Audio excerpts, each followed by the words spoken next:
السلام عليكم ورحمة الله وبركاته.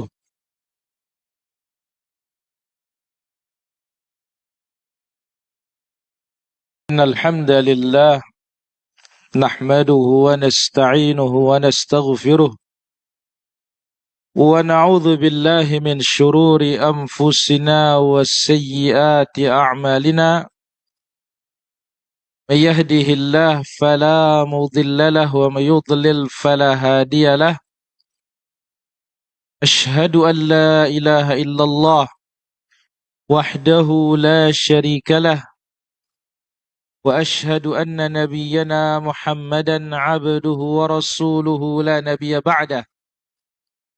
اللهم صل وسلم وبارك على عبدك ورسولك المصطفى محمد صلى الله عليه وعلى آله وصحبه وسلم تسليما كثيرا إلى يوم القيامة. أما بعد، أيها الحاضرون kaum muslimin wal muslimat rahimanillah wa iyyakum jami'an.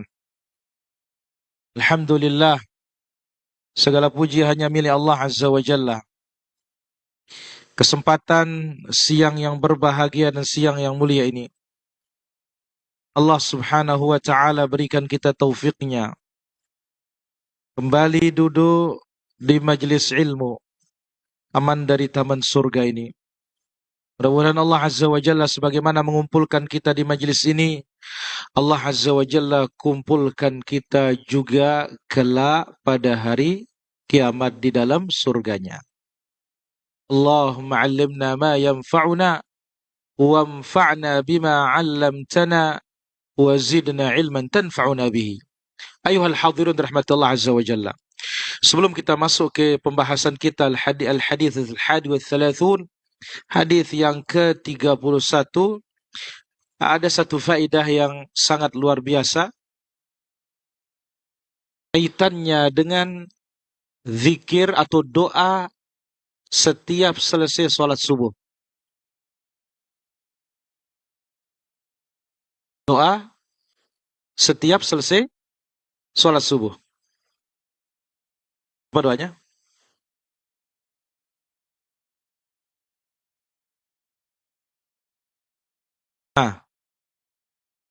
Khulafa.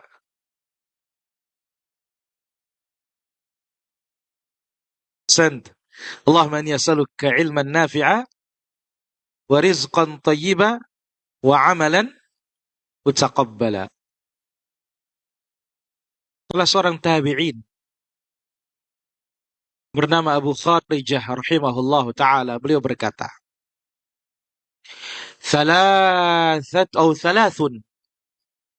man u'tiyahunna faqad ightubit.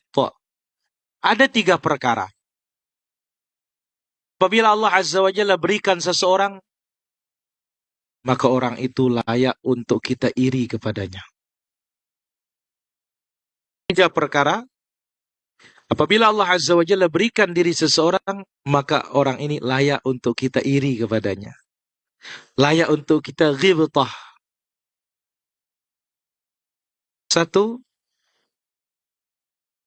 ilmu nafi', orang diberikan ilmu yang bermanfaat. Wa rizqun tayyib, rizki yang halal. Wa amalun mutaqabbal, amal ibadah yang diterima. Ini dibawakan dalam kitab Tertibul Madarik pada jilid yang ketiga halaman 320. Subhanallah. Antas Nabi SAW tidak pernah melupakan ini, sebagaimana hadits Ummu Salamah radhiyallahu anha selepas salat subuh, hina sallam, ketika beliau sudah salam, selalu beliau ucapkan, Allahumma inni as'aluka ilman nafi'a wa rizqan thayyiba wa amalan mutaqabbala. Ternyata begitu hebat. Ini orang yang layak untuk kita iri kepadanya. Baik, ma'asyiral hadirin rahmatullah azza wa jalla, pada pertemuan yang sudah lalu, hadis yang ke-30, kita sudah ambil al-usul ar-ribawiyah, al-amwal ar-ribawiyah, harta-harta ribawi. Apa diantaranya, Wahyu? Perak, gandum, kurma, garam. Dan sudah kita sebutkan al-illah. Apa penyebabnya dikatakan harta ribawi. Emas dan perak ats-tsamaniyah. Dengan emas dan perak itu kita mengukur dan menakar nilai suatu barang. Kemudian makanan, minuman, makanan, gandum, kemudian kurma. Ini yang menjadi illah, penyebab dikatakan dia ribawi, dan dari situ kita menganalogikan, mengkias ya yang lainnya, al-wazn awil kail, karena ditakar dan ditimbang. Jadi apapun itu cara transaksinya ditakar dan ditimbang, berarti ini harta ribawi. Baik. Pada kesempatan hari ini masuk kita ke bab yang lain, al-hadithul hadi wa thalathun, hadis yang ke-31. Kita dengarkan dulu. Iqra alaina, bacakan kita hadisnya. Tafadhal. Entah.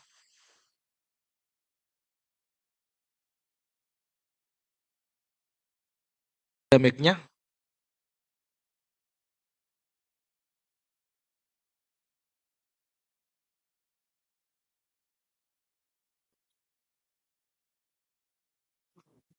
Bismillah. Qala al-muallif rahimahullah, dari Abdullah bin Umar radhiyallahu anhuma, ia berkata Rasulullah sallallahu alaihi wasallam bersabda, "Man a'taqa syirkan lahu fi 'abdin fakana lahu malun yablughu thamana al-'abdi quwima 'alayhi qadimatal 'adli qimatal 'adli wa a'ta syuraka'ahu hisasahum wa 'ataqa 'alayhi al-'abdu wa illa faqad 'ataqa minhu ma 'ataqa." Artinya, orang yang memerdekakan budak sebagiannya, sedangkan ia memiliki partner dalam pembebasan budak, kemudian memiliki harta seharga budak tersebut, maka ia harus membayar bagiannya kepada partnernya secara adil. Jika tidak seperti itu, maka ia hanya membebaskan bagiannya saja. Hadis riwayat Bukhari. Ahsan, tabarakallah fiik. Baik, kita baca para hadirin rahmatullah azza wajalla. Kita dengarkan dan kita cermati. Nanti di sini kita akan ambil ahkam fiqhiyah, beberapa hukum fikih yang berkaitan dengan hadis ini. Karena kitab ini al-arba'una haditsan fil ahkam. 40 hadis seputar hukum. Dikatakan dari sahabat yang mulia, yaqulu al-musannifu rahimahullahu taala, al-Imam al-Munziri rahimahullah, dari sahabat yang mulia Abdullah bin Umar radhiyallahu anhuma, Rasulullah sallallahu alaihi wasallam bersabda, "Man a'taqa syirkan lahu fi 'abdin." Barang siapa yang membebaskan bagiannya dalam hamba sahaya. Contoh, ada satu orang hamba sahaya dimiliki oleh dua orang. Dimiliki oleh dua orang. Misalkan antara Ahmad wa Muhammad. Punya hamba ya Jabir. Waktu membeli, Muhammad mengeluarkan sahamnya, taruhlah 5 dinar. Ahmad juga mengeluarkan 5 dinar. Sekarang mau dibebaskan oleh Ahmad. Man a'taqa syirkan lahu fi 'abdin. Siapa yang membebaskan bagiannya dalam satu hamba, fakana lahu malun yablughu bihi thaman al-'abd wima 'alaihi qimatal 'adli. Ahmad yang ingin membebaskan, dia memiliki harganya.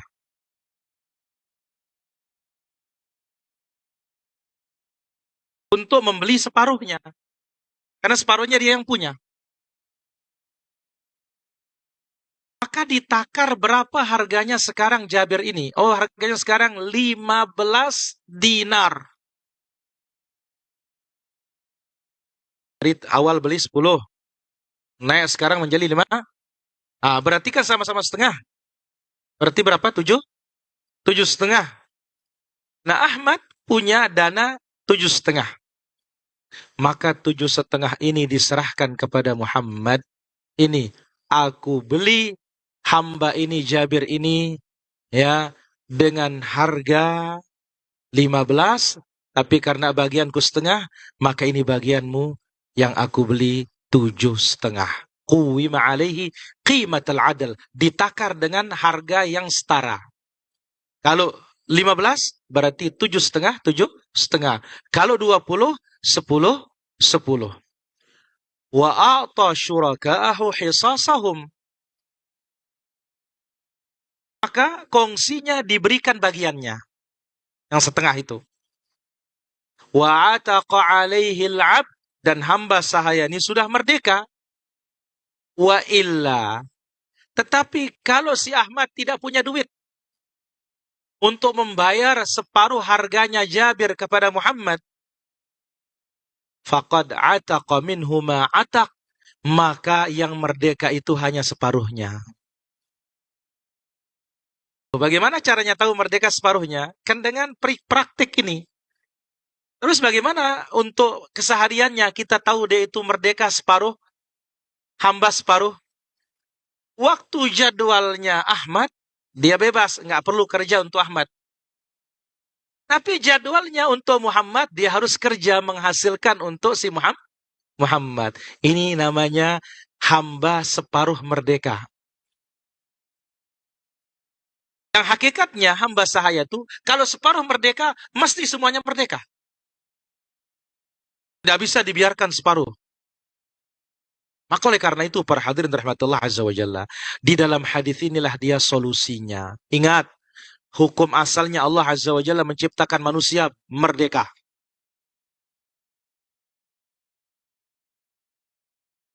Allah membenci sebagian kita menawan yang lainnya.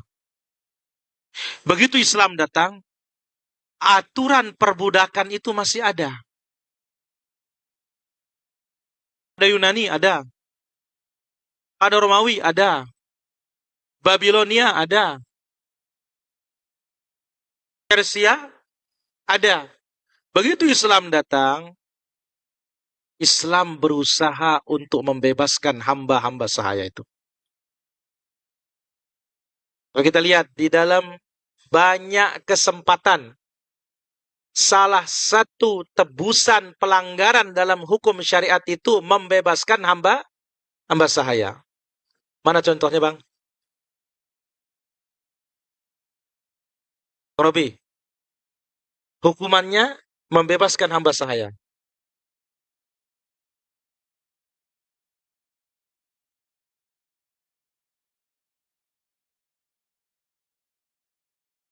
Ah,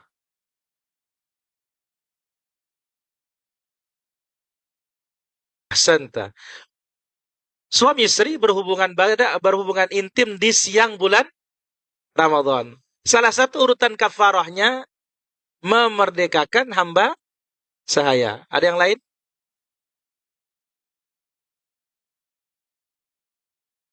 Ada, pasti ada. Ah,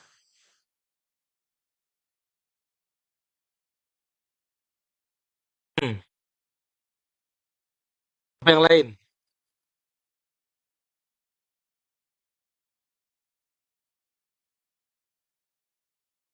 Kafaratul yamin. Bayar sumpah. Ada yang lain lagi? Santa, membunuh, qatlul khata'. Juga memerdekakan hamba sahaya. Ada juga membebaskan secara cuma-cuma. Ada juga membebaskan karena perbuatannya si tuan. Dia memukul tanpa hak. Ini harus dibebaskan. Ini Islam ingin kebebasan. Namun, ya, Islam memberikan kemudahan bagaimana bisa hamba-hamba sahaya itu dibebaskan sebebas-bebasnya. Maka Allah sebutkan dalam suratul Balad.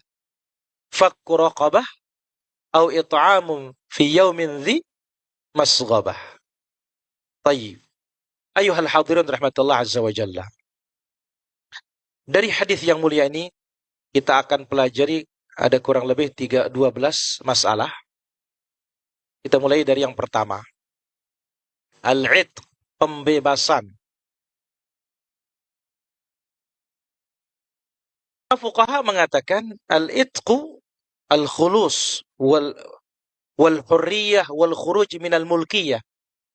Namanya itq itu adalah kebebasan keluar dari kepemilikan seseorang. Kita ini mutlak hanya milik siapa? Milik Allah, bukan milik si fulan, bukan hamba si fulan. Ini asal dari kata itq dalam kitabnya para fuqaha. Adapun dalam bahasa syariatnya tahrirur raqabah wa takhlisuha minar riq, membebaskan hamba sahaya dari perbudakan, wa tathbitil hurriyah laha, dan menetapkan baginya kebebasan sehingga dia tidak perlu membayar kepada siapapun, kerja untuk dirinya sendiri. Jadi para fuqaha memberikan penjelasan apa itu itqur raqabah.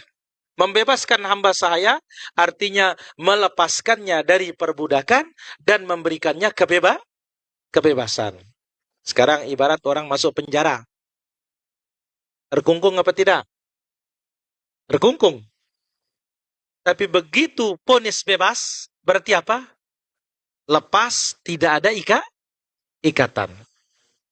Oleh karena itu para hadirin, sangat besar keutamaannya membebaskan hamba sahaya dalam Islam. Nanti akan datang salah satu poin yang insyaallah ta'ala, satu-satunya cara berbakti kepada orang tua yang paling hebat membebaskannya dari perbudakan. Antum hajikan dia, bagus, tapi belum berbakti sepenuhnya.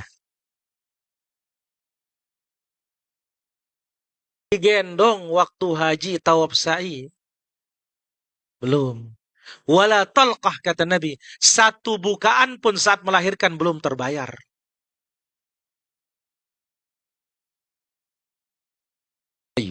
Ini poin yang pertama. Yang kedua, ajma'atil ummatu ala sihhatil itqi wa husulil qurbati bihi. Sepakat umat Islam dan para ulamanya, membebaskan hamba sahaya itu hukumnya sah, dan dengan itu kita mendekatkan diri kepada Allah Azza wa Jalla. Berarti membebaskan hamba sahaya bukan sebatas urusan dunia, tetapi lebih dari itu. Ini adalah ibadah kepada Allah Azza wa Jalla. Itu sebabnya para hadirin, jika sekarang banyak yang tidak lagi memelihara hamba sahaya, meskipun ada ya, di sebagian negara ada masih.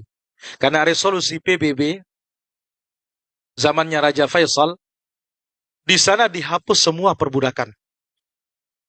Tapi ada beberapa tempat yang jauh dari sorotan, perbudakan itu masih ada.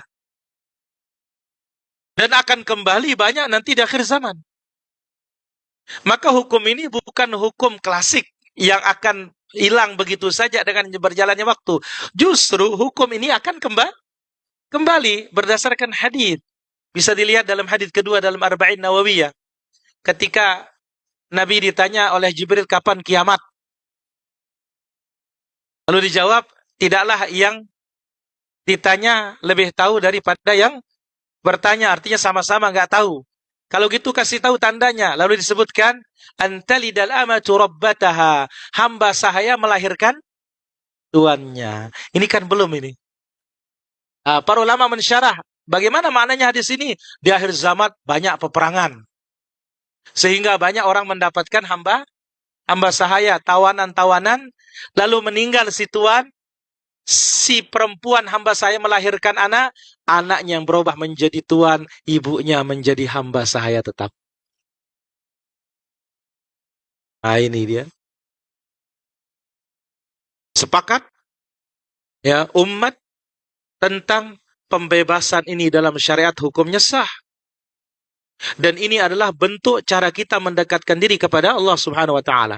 Nah, karena tidak ada, masih disebutkan di dalam hadis ada amalan-amalan, dengan amalan itu kita sama seperti membebaskan hamba sahaya. Salah satunya membaca la ilaha illallah wahdahu la syarikalah lahul mulku wa lahul hamdu wa huwa ala kulli syai'in qadir 100 kali dalam sehari. Ini seperti kita membebaskan berapa? 10 hamba sahaya dari keturunan Nabi Ismail. Subhanallah. Kok bisa dikatakan keturunan Nabi Ismail? Kok tidak hamba sahaya yang lain-lain saja? Tidak hamba sahaya misalkan Bani Tamim, ya, tidak dari hamba sahaya dari Bani Juhaina, ya, disebut walad Ismail, disebutkan oleh para ulama kita bahwasanya hamba sahaya itu semakin mulia nasabnya maka dia semakin berharga. Di dunia ini para hadirin rahmatullah subhanahu wa ta'ala,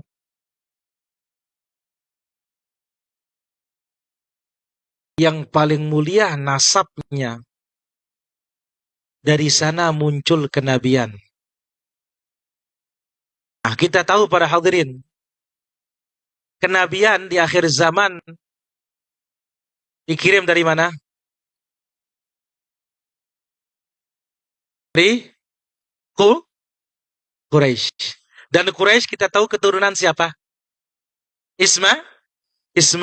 Nah, jadi Nabi SAW menyebutkan dalam riwayat yang lain, siapa mengucapkan la ilaha illallah wahdahu la syarikalah, lahul mulku wa lahul hamdu wa ala kulli syai'in qadir 10 kali saja, sama seperti memerdekakan 4 hamba sahaya dari keturunan Nabi Ismail. Jadi, membebaskan ini secara duniawinya sah, dan secara agamanya ini adalah amalan untuk mendekatkan diri kepada Allah Subhanahu wa taala. Ini poin yang kedua. Yang ketiga,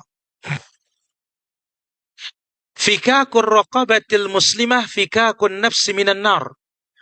Membebaskan hamba sahaya yang muslim berarti kita membebaskan diri kita dari api neraka. Subhanallah.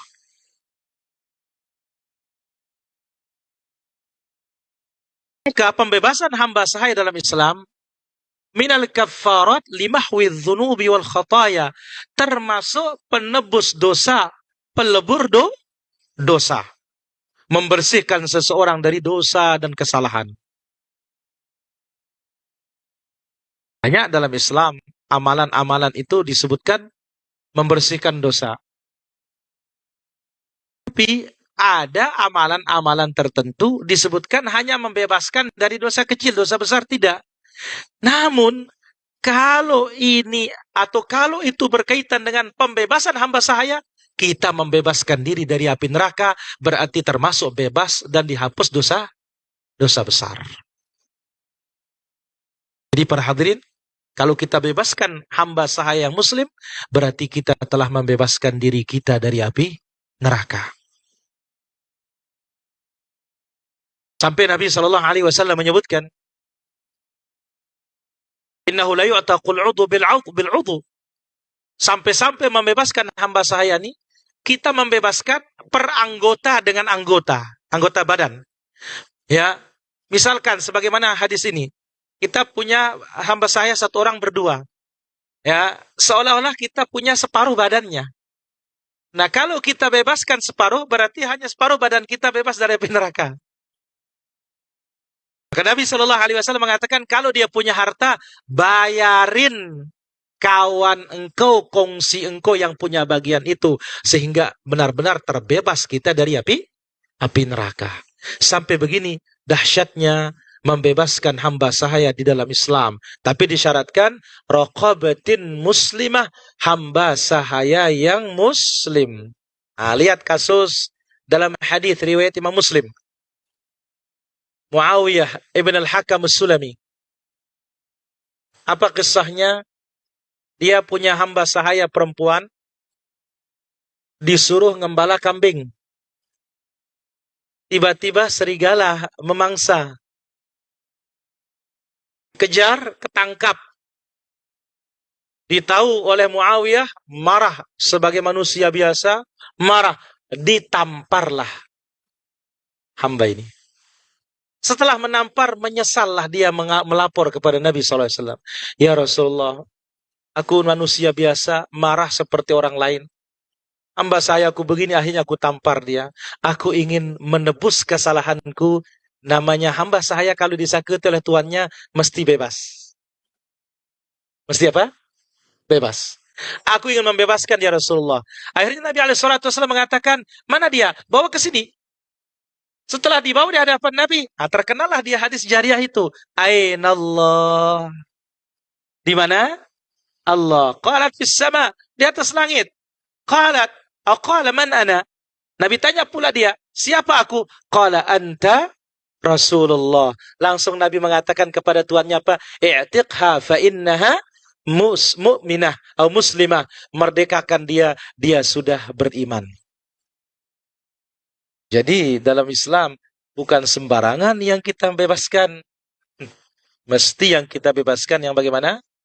Yang sudah beriman. Nomor 4. Asbabur riq fi ghairil muslimin. Sebab-sebab perbudakan pada luar agama Islam.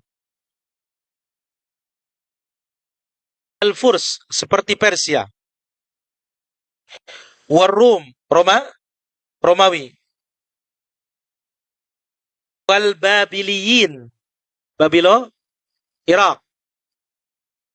Wal-Yunan, Yunani.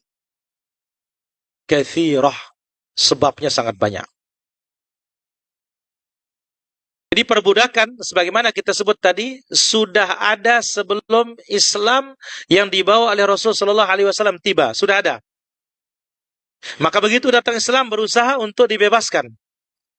Nah, tapi kita ingin tahu sekarang apa sebabnya perbudakan pada orang-orang terdahulu. Sehingga Islam mendapatkan warisan perbudakan itu. Banyak. Mana dia? Al-Harb, diantaranya perang. Perang, ini sebab perbudakan. Ketangkep, ditawan, sudah. Jadi harta sudah. Wal khot, begal. Dibegal di tengah jalan, dirampas paksa. Sebagaimana kisahnya siapa? Kisahnya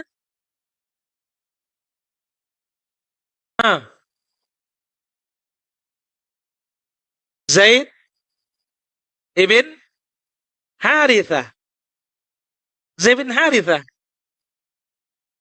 Maka itu sebabnya ketika diangkat oleh Nabi SAW, Zaid ibn Muhammad. Dia ketangkap di tengah jalan. Dibegal, udah. Langsung jadi hamba sahaya, dijual ke Mekah, dibeli oleh siapa? Khadijah. Ini sebab pada umat terdahulu. Dirampok, dibegal di tengah jalan. Apa juga? Wallususiyah, dicuri. Jadi ada yang curi manusia juga zaman dulu. Jadi ketika dicuri, udah dijadikan apa? Hamba sahaya. Ini dia sebab-sebab perbudakan di luar Islam. Yang kelima, wa amma indal Islam. Adapun perbudakan di dalam Islam, farriqu mauriduhu dayyiqun jidda. Perbudakan itu jalurnya sangat sempit. Sebabnya sangat sempit. Idja'alan nas ahrara. Sebab hukum asalnya Allah menjadikan manusia itu bebas. Manusia itu merdeka. La yatra alaihimur riq illa bisababin wahidin faqat. Tidak akan berubah menjadi hamba sahaya seseorang itu dalam Islam kecuali hanya satu sebab. Hanya satu sebab. Apa itu? Wa huwa an yu'saru wa hum kuffar muqatilun. Yaitu dalam peperangan ketika orang kafir yang memerangi kaum muslimin tertangkap. Sudah, ini saja sebabnya dalam Islam. Sebab perbudakan dalam Islam itu sangat sempit. Karena Islam mengakui bahwasanya harkat martabat manusia itu hukum asalnya mereka apa? Bebas dan merdeka.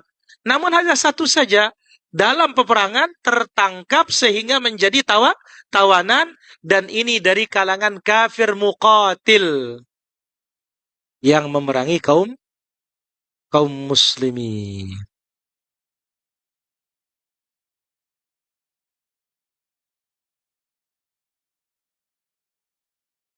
Ma'anal wajib, padahal ini penjelasannya para fuqaha, yang wajib itu terhadap tawanan itu para jamaah, yaftarul aslah, dipilihkan oleh penguasa yang terbaik. Mana dia? Bainal man, boleh cuma-cuma dilepas. Cara Islam. Awil fida, kalau tidak cuma-cuma dilepas, maka ditebus oleh keluarganya. Atau kaum muslimin melakukan tebusan. Barter. Oh, kita ada ketahuan di tempat mereka. Oh, boleh? Satu-satu kah? Atau 2-1? Ya. Engkau 1, kami 2. Ini terserah ini.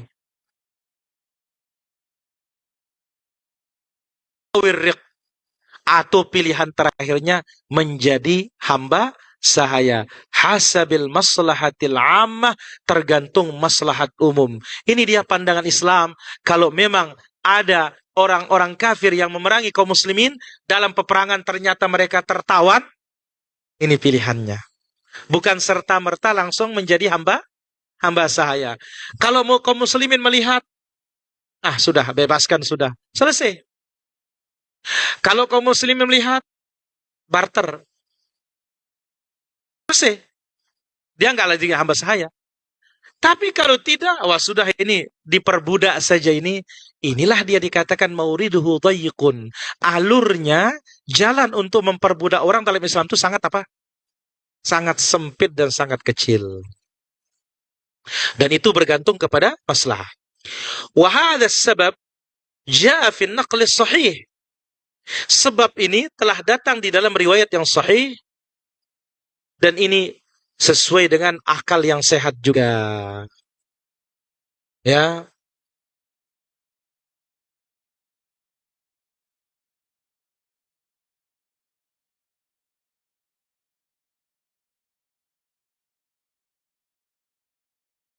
Kata Nabi Shallallahu Alaihi Wasallam tentang perbudakan ini. Fa inna man waqafa fi sabili qidati wa da'wati, kata Nabi. Siapa yang berdiri menghentikan jalanku dan dakwahku,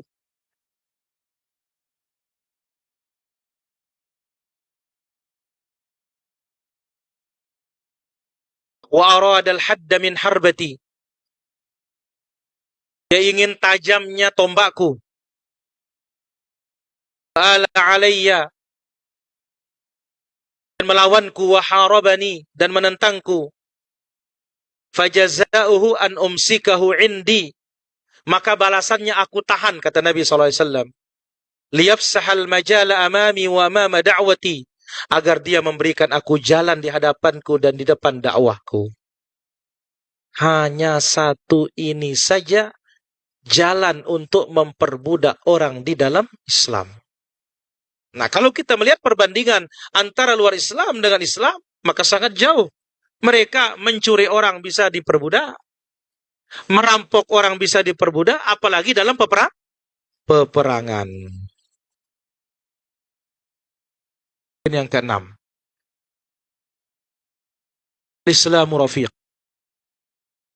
Islam adalah agama yang lemah lembut. Rafiqun birraqiq. Termasuk lembut terhadap hamba sahaya. Fahassat ala itqihim warattabat thawaba ala dhalik. Maka Islam menganjurkan membebaskan mereka dan memberikan ganjaran yang besar bagi yang membebaskan hamba sahaya. Berarti apa? Sekali lagi, Islam adalah agama lemah lembut. Lembut terhadap hamba sahaya. Maka Islam menganjurkan membebaskan hamba sahaya dan diberikan ganjaran pahala yang besar bagi yang membebaskan hamba sahaya. Gimana para hadirin rahmatullah azza wa jalla? Kita tahu Islam lembut terhadap siapapun. Maka bentuk kelembutan Islam itu, Islam hakikatnya tidak mau melihat perbudakan. Tapi membebaskan begitu saja tidak bergantung kepada maslahat. Mana buktinya? Tawanan perang Badar. Belum turun ayat yang menjelaskan mau diapakan tawanan itu. Ijtihadlah Nabi bersama Abu Bakar, oh kita tebus. Boleh dia nebus. Tapi kalau Umar punya pendapat apa? Kebumikan saja. Berarti apa? Bunuh. Ternyata Allah Azza wa Jalla membenarkan pendapatnya siapa? Umar. Tapi setelah itu datanglah keringanan. Fa imma mannam ba'du wa imma fidaan hatta tadhal harbu awzaraha. Entah dilepas cuma-cuma atau ada fida, ada tebusan. Nah, jadi para hadirin rahmatullah azza wa jalla, ya, jangan berpikir Islam itu keras. Tidak, justru Islam itulah agama yang paling lembut. Mana bentuk kelembutannya? Hamba sahaya pun tidak mau diperbudak. Bahkan dianjurkan oleh Islam untuk membebaskannya. Bahkan beberapa syariat dalam Islam sebagai penggantinya adalah membebaskan hamba sahaya yang beriman kepada Allah Subhanahu wa ta'ala. Poin yang ketujuh. Hadhil mas'alah. Nah, masalah pembebasan ini samahal fuqaha bis-saraya. Dinamakan dia saraya. Dalam hadis ini dinamakan oleh para ahli fikih saraya. Wa anna Nabiya sallallahu alaihi wasallam, apa arti saraya? Pembebasan, ya, sebagian menunjukkan kebebasan untuk seluruh. Separuh yang terbebaskan dari tubuh si hamba sahaya mengharuskan membebaskan sisanya. Nah, dalam hadis ini Nabi Shallallahu Alaihi Wasallam menjelaskan, apabila dua orang yang punya hamba sahaya, satunya membebaskan, maka seharusnya kebebasan itu berlanjut kepada sisanya. Gak boleh ditahan-tahan sebenarnya para hadirin. Jadi nggak boleh yang punya bagiannya, saya nggak mau jual bagian saya, nggak boleh. Ini bukan tanah. Ya, kalau tanah saya nunggu harga naik lah. Ini enggak. Jadi Nabi Shallallahu Alaihi Wasallam menjelaskan seseorang apabila menjelaskan ba'da hissatihi, membebaskan sebagian bagiannya, fayisrul id ala baqihi, maka akan berlanjut pembebasan itu pada sisanya. Kalau 4 orang punya satu hamba sahaya, kalau sudah satu mulai, seharusnya 3 itu menyerah juga. Apalagi 2. Ya, apalagi 2. Kenapa? Li'annahu la yataba'ad. Karena pembebasan hamba sahaya itu tidak bisa separuh-separuh. Bisa. Sebagaimana tadi kita sebut, bukan tanah ini. Bagian depan dulu, nanti belakangnya. Tunggu duit. Enggak. فَإِذَا أَعْتَقَ بَعْضَ عَبْدِهِ أُتِقَ كُلُّهُ. Maka apabila sudah separuh yang bebas, harus sisanya yang lain juga bebas. Ini dia inti dari hadis ini para hadirin. Jadi hamba sahaya, kalau sudah separuh yang membebaskan karena dimiliki bersama, maka harus kebebasan itu kepada sisanya. Tidak boleh untuk ditahan-tahan. Poin yang ke-8. Jawazul ishtirak fil abdi wal amati fil mulki. Diperbolehkan orang memiliki hamba sahaya secara patungan. Boleh. Hari ini dia kerja di tempat saya, besok kerja di tempat tuannya yang sebelah. Nah ingat, hamba sahaya itu harta, bisa diperjualbelikan. Kalau dia menghasilkan, hasilnya untuk tuannya. Baik. Jadi sekali lagi, diperbolehkan memiliki hamba saya secara patungan, baik laki maupun perempuan. Wa yajibul ihsan alaih, serta wajib tuan itu berbuat baik kepada hamba sahayanya. Tidak boleh sembarangan. Tidak boleh. Tidak boleh memaksakannya di luar kemampuannya. Yang ke-9.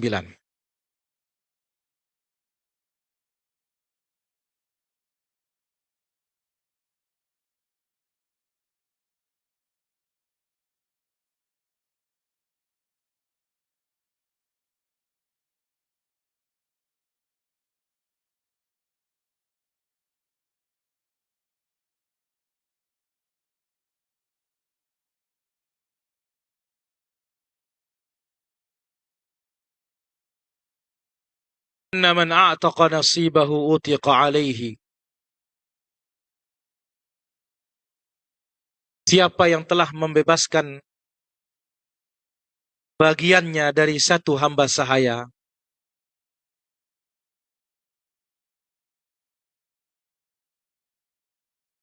maka hamba sahaya itu harus bebas. Harus bebas. Jadi kalau dimiliki berdua, satu yang menjual, satu yang membebaskan, harus bebas sisanya. Jadi seolah-olah dia itu dipaksa untuk membebaskan. Kenapa? Karena ini masalah karomah, kehormatan.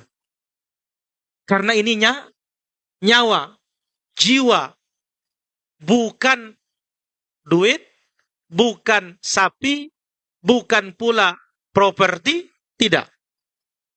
Jadi siapa yang telah memerdekakan bagiannya dari satu hamba sahaya, maka telah bebaslah hamba sahaya tersebut dan wajib untuk dibebaskan oleh kongsinya dan kawannya yang lain.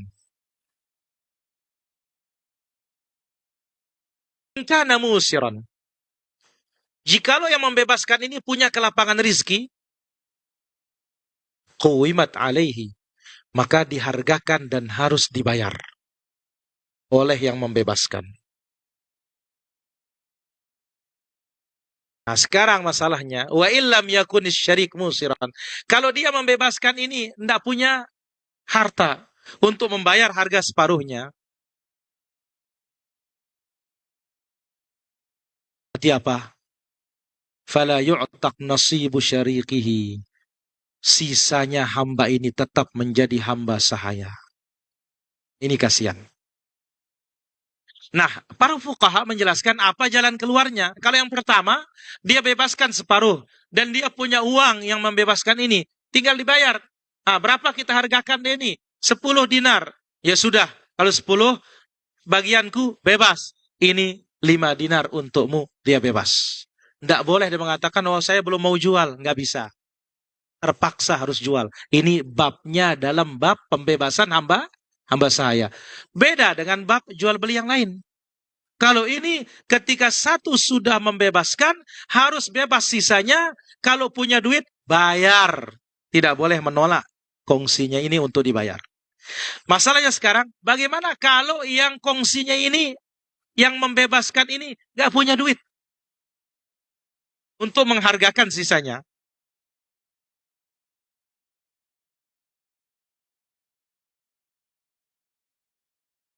Disebut oleh para fuqaha, anna hadzal 'abd muba'ad. Hamba ini bebas separuh. Merdeka separuh. Bebas separuh pada bagian tuannya yang bebaskan. Maka saat dia bebas itu, dia silahkan bekerja, cari duit, dan berusaha membebaskan diri dari sisanya di tuannya separuh itu. Ini solusinya dalam syariat kita. Jadi ada dua tuan. Tuan pertama membebaskan. Selesai. Tuan kedua ingin duit. Tapi tuan pertama tidak punya duit untuk membayar. Maka solusinya dalam syariat kita, saat dia bebas pada tuan yang pertama, di sana kesempatan cari harta. Cari duit. Untuk menebus dirinya dari tuan yang kedua. Sehingga dikatakan di sini oleh para ulama kita, ini namanya hamba muba'ad. Separuh merdeka, separuhnya belum merdeka, dan dia berusaha membebaskan dirinya dengan membayar dirinya kepada tuan yang kedua. Subhanallah. Seperti ini penjelasannya para fuqaha. Yang ke-11 atau yang ke-10. I'taqur riqab min afdali a'malil bir, atau min afdalil a'mal. Membebaskan hamba sahaya bagian dari amalan yang paling afdal. Wa min sya'airil islamil kibar. Dan bagian dari syariat Islam yang besar. Sekali lagi, membebaskan hamba sahaya termasuk amalan yang paling afdal dan termasuk ajaran Islam yang besar. Nah, poinnya sekarang di sini. Wa anna afdalar riqab. Dan hamba sahaya yang paling afdal untuk dibebaskan, aghlaha thamanan, yang paling mahal harganya. Ya, namanya paling mahal, ya beserta lah. Misal, tubuhnya kekar, pinter, gagah, punya keterampilan, ketimbang hamba ini pincang.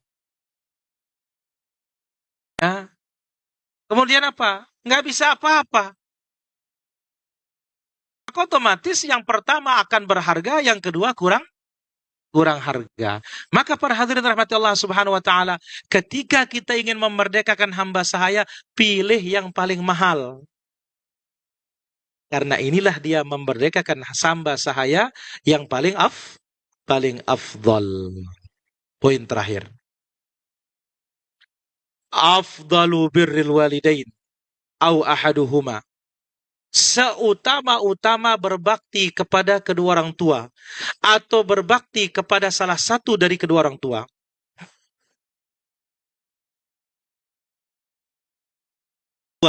Yaitu an yajida abahu au ummahu raqiqan mamlukan. Ketika dia menemukan ibunya atau bapaknya menjadi hamba sahaya, yashtarihi wa yu'tiqah.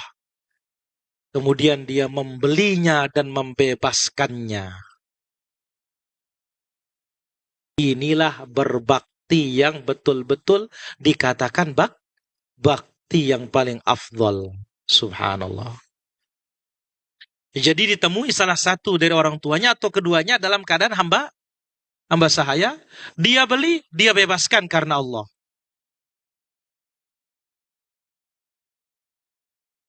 Sampai Nabi SAW bersabda dalam hadis yang muttafaqun alaih, la yajzi waladun walidah. Seorang anak tidak pernah akan bisa membalas kebaikan orang tua. Para hadirin, mari berbakti kepada orang tua ini. Seorang anak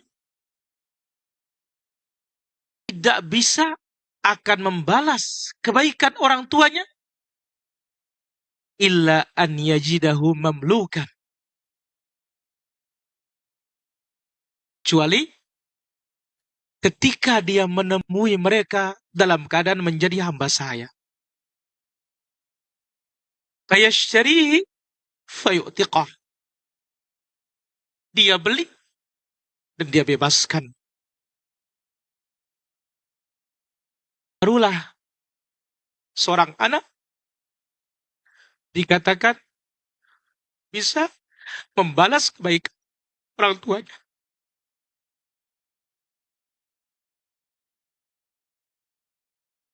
Allah maghfir lahum. Ya Allah, ampuni kedua orang tua kami. Allah Azza wa Jalla, maafkan kekurangan-kekurangan kita sebagai anak di pintu surga yang paling hebat adalah berbakti kepada siapa? Kepada orang tua.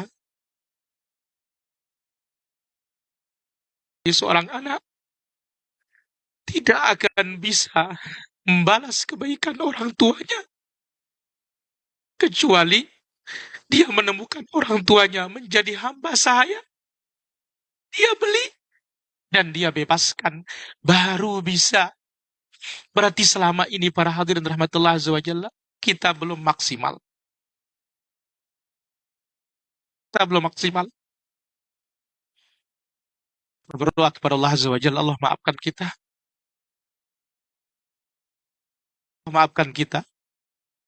Allah maafkan kedua orang tua kita.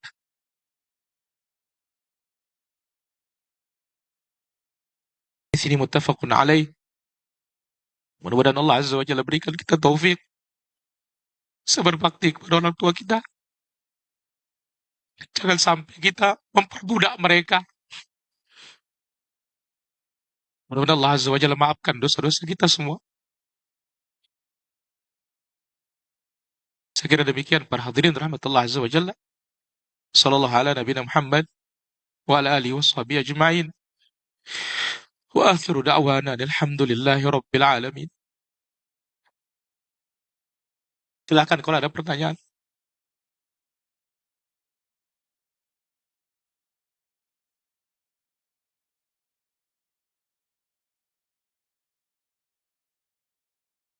Dulu para hadirin, kalau ada pertanyaan, para muslimah.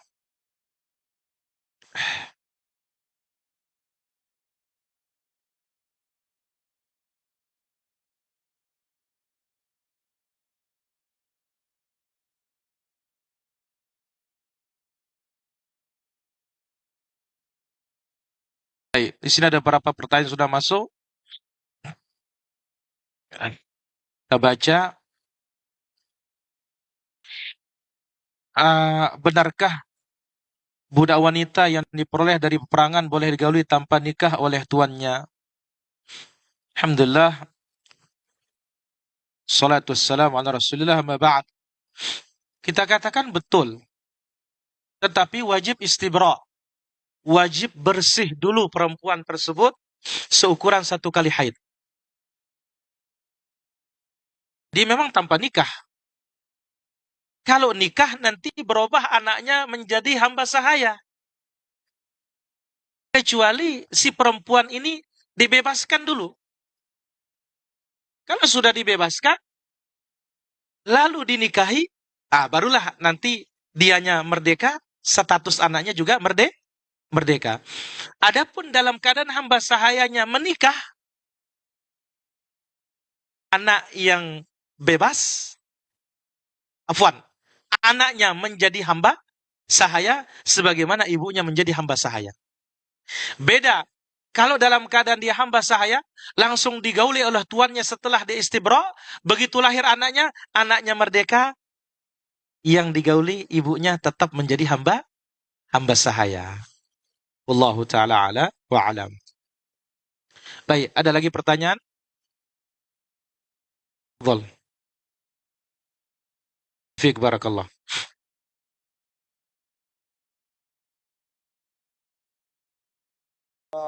Ininya orang kafir gitu, tuanya orang kafir. Taib.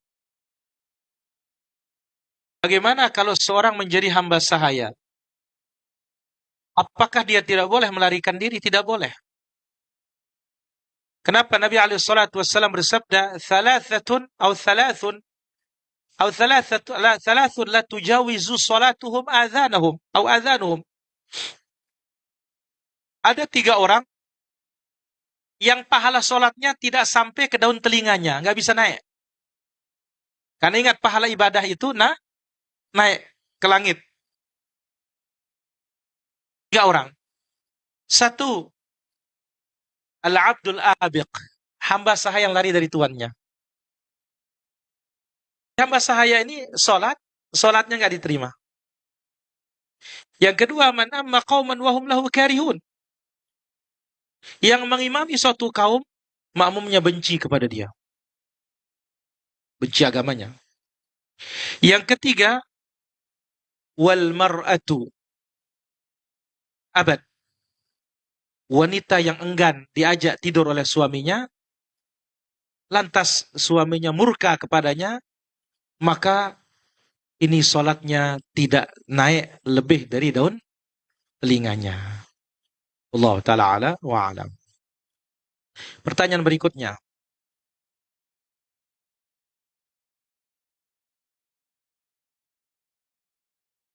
Rumput itu kan notabene tanaman yang tumbuh bebas dan menjadi gulma pada kebun. Kalau mengambil rumput di kebun orang lain untuk pakan ternak, apakah sama dengan mencuri? Apa harus minta izin? Mesti minta izin. Kenapa? Karena itu adalah rumput tumbuh di tanah orang lain. Beda halnya kalau padang rumput, lapangan misalkan.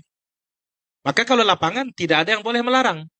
Karena Nabi SAW bersabda, "An-nasu syuraka fi thalath." Manusia itu bersyarikat dalam 3 hal. Fil ma'i wal kala'i wan nar. Air, rumput, api. Air, rumput, api. Nah, yang 3 ini kita bersyarikat semua. Sama-sama kita punya. Allah Ta'ala ala wa alam. Baik, ada lagi pertanyaan? Tafadhalu. Silakan para hadirin, ada yang ingin ditanyakan? Lagi Ustaz. Naam. Berarti kalau untuk pembebasan budak itu sendiri hanya lafaz saja berarti kegiatannya. Iya dong. Pembebasan itu hanya lafaz, Ya, fulan aku bebaskan engkau. Maka para fuqaha menjelaskan bahwasanya pembebasan hamba itu banyak jenisnya. Satu ada namanya tadbir. Maka hamba sahaya itu namanya mudabbar. Bagaimana tadbir itu? Dia mengatakan, anta hurrun idza mittu. Engkau menjadi bebas ketika aku mati nanti. Ini namanya mudabbar. Ada juga namanya mukatab. Apa arti mukatab? Hamba sahaya itu sendiri yang datang kepada tuannya. Hai tuanku, berapa hargaku supaya aku bebas? Oh, hargamu 10 dinar. Saya akan nyicil. Kerja, cicil. Kerja, cicil. Ketika sudah habis 10 dinar, bebaslah dia. Ini namanya mukatab. Maka yang mukatab ini layak dibantu dengan zakat. Layak dibantu dengan zakat. Masuklah di dalam surat At-Taubah ayat yang ke-60 itu, innamas shadaqatu lil fuqara wal masakin wal 'amilin 'alaiha wal mu'allafati qulubuhum wa fir riqab. Wa fir riqab. Wa fir riqab ini itulah dia hamba sahaya yang berjuang membebaskan dirinya dengan membayar kepada tuannya. Allah Ta'ala ala wa alam. Baik, ada lagi para hadirin, para muslimah ingin bertanya? Tafadhal.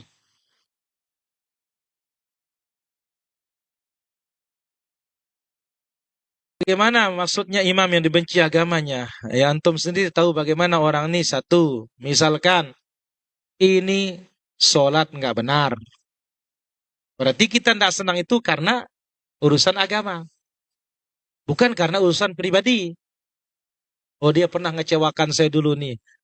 Nggak senang saya jadi imam. Atau apa? Ini lawan politik ini.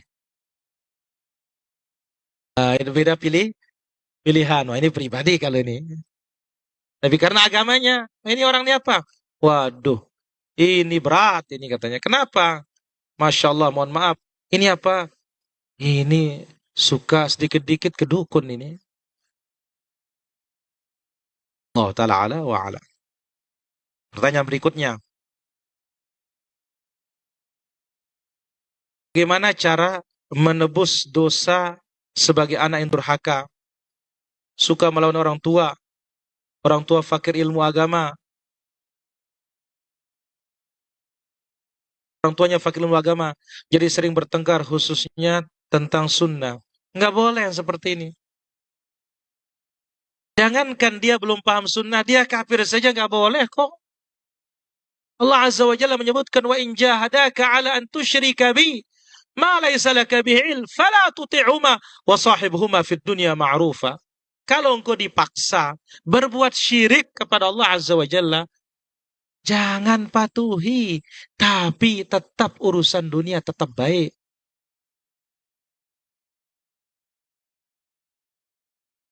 Nah, kalau kita durhaka bagaimana? Kita minta maaf. Minta maaf, cari ridhonya. Ingat sabda Nabi sallallahu alaihi wasallam, ridallah fi ridal walidain. Keridaan Allah itu pada ridhanya orang tua. Wa sukhtullah fi sukhtil walidain. Dan ingat, tidak ada dosa yang paling segera dihukum di dunia di samping disimpan di akhirat selain dari durhaka kepada kedua orang tua. Sallallahu salamatul afiyah. Allah Ta'ala ala ma'alam. Bagaimana hukumnya tawanan dalam perang saudara muslim dengan muslim? Gak boleh. Ini haram kalau ini.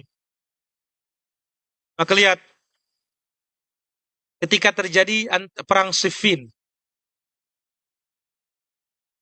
salah satu alasan orang Khawarij mengkafirkan sahabat Ali bin Abi Thalib radhiyallahu an gara-gara tidak ada penawanan.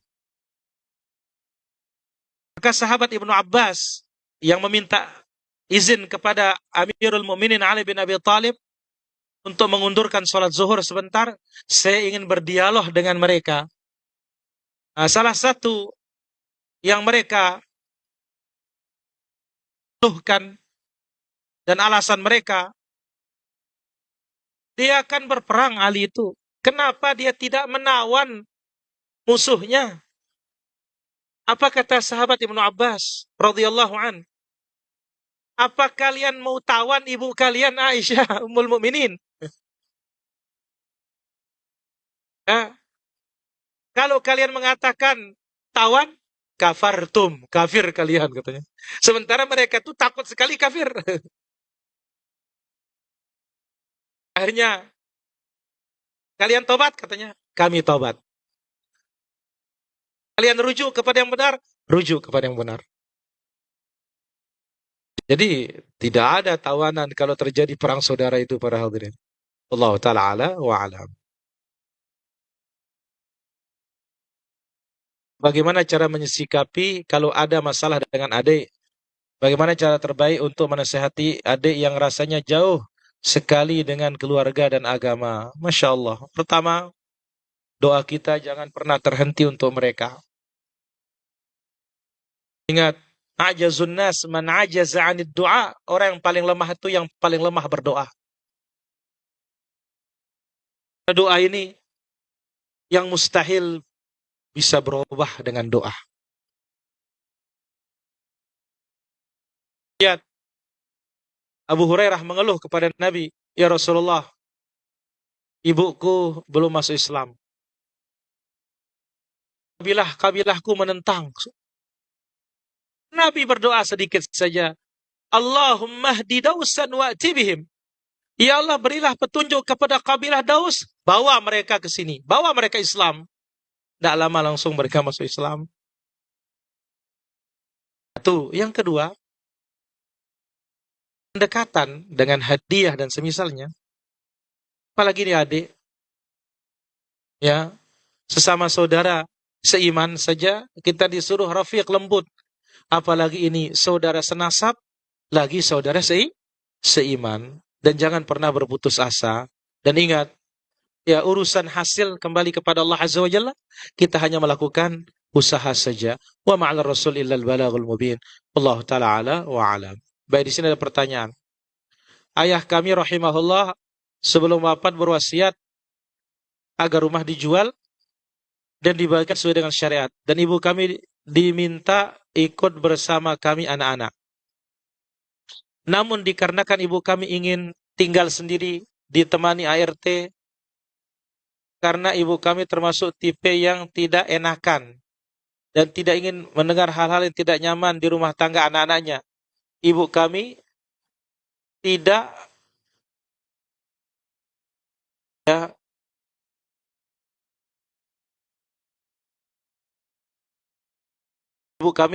mau menjual rumah. Tidak mau rumah dijual. Maka kami anak-anaknya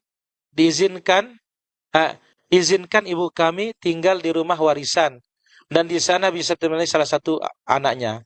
Kami sebagai anak berdosakah Ustadz karena tidak segera membagi harta warisan dan menasihati dan menyelisih wasiat ayah rahimahullah. Niat kami adalah ingin berbakti kepada ibu. Enggak ada masalah. Enggak ada masalah asal anak-anaknya ridho. Ya sudah, ibu pakai sudah seumur hidup. Suruh ini kebaikan dari seorang apa? Anak untuk orang tuanya. Enggak ada masalah. Ya, enggak ada kewajiban begitu mati langsung bagi gitu. Enggak ada kewajiban. Ya, kecuali mungkin ada yang perlu ya dari anak-anaknya. Tapi sekarang kapan lagi kami bisa berbuat baik? Ya sudah, pakai ibu. Namanya bentuk berbakti kepada ibu juga. Wallahu ta'ala ala wa alam. Baik, ada lagi pertanyaan para hadirin? Fadzalu, mungkin masih ada?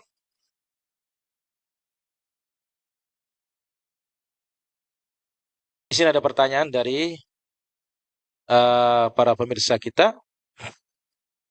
Ustadz, ada kasus gade sebagai berikut. A menggadekan motor kepada B karena A pinjam uang pada B 4,5 juta. A dan B sepakat bahwa motor tersebut boleh dipakai dalam jangka waktu 1 bulan. Dan ada biaya sewa sebesar 100.000. Yang pembayarannya dipotong dari jumlah hutang A pada B. Sehingga nantinya hanya membayar kepada B 4,4 juta. Apakah akan seperti ini benar menurut syariat? Kita katakan asal tidak ada unsur utang yang diambil manfaatnya boleh. Bagaimana?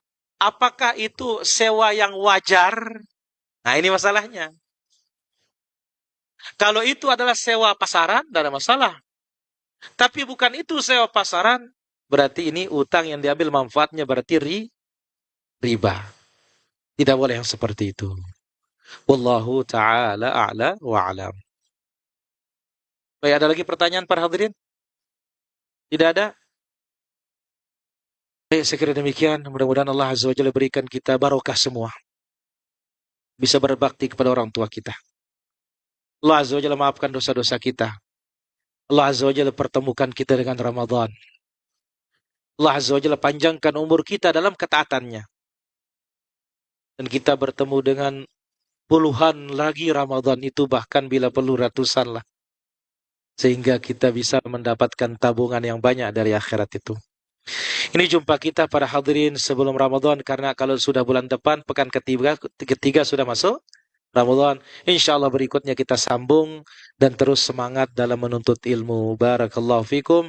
Subhanakallahumma bihamdik. Asyhadu an la ilaha illa anta astaghfiruka wa atubu ilaik. Wassalamualaikum warahmatullahi wabarakatuh.